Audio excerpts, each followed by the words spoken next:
It's Super Tuesday today in the real world of American politics. But the real winner of the race for the White House this week will be President Frank Underwood. Back for a fourth season on Netflix on March 4th, the Kevin Spacey-led House of Cards has gotten more outrageous, more ruthless, more high stakes, more Clintonesque, and more compellingly timely than ever. Even if you are overloaded with wall-to-wall presidential politics on cable news right now, this latest 13-episode installment of the now-departed Beau Willimons show-run series is well worth your vote, binge-worthy or otherwise. Now, if the last season of House of Cards was refreshingly about revealing that Spacey's now finally Commander-in-Chief Underwood wasn't actually omnipotent and always outmaneuvering his adversaries, domestic and international, Season 4 reveals the seeds strategically planted in that transitional Season 3 and finds the ruthlessly running for election POTUS distinctly vulnerable and almost losing it all.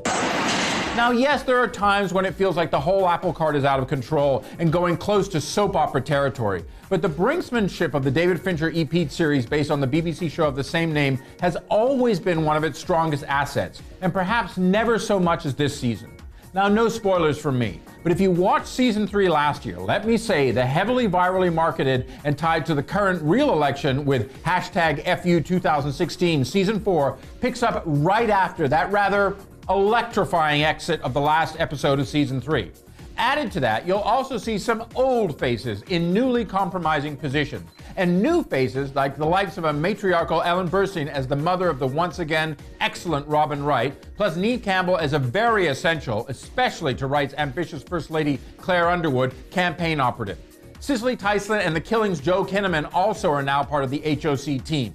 Now, besides the clearly Shakespearean in scope Stacey and Wright, who leave many a fictional and real-life political power couple looking milk-warm, the powerhouses this season are Michael Kelly and Molly Parker. As the Underwood's sometimes protege, sometimes proxy, and sometimes foe, Congresswoman Jackie Sharp, Parker is, as her character's name, sharp as a jailhouse shiv this year. The return of Kelly's ever-loyal Doug Stamper to Underwood's side after last season saw him in exile from the White House, in recovery from near-fatal wounds, and on a mission of vengeance to clean up some old messes, well, that adds a much-needed sense of menace to the intrigue that House of Cards thrives on. Kelly, who's in the upcoming horror flick Viral, has always been a solid actor, but in Season 4 of House of Cards, his performance on his boss's behalf, well, it freaks you out and makes you want to cross to the other side of the street when you see him coming, for fear that you won't actually feel the blade fatally slip between your ribs. Now, when House of Cards started out 3 years ago, it was a risk, and then it was a game changer for the streaming service, and TV in general.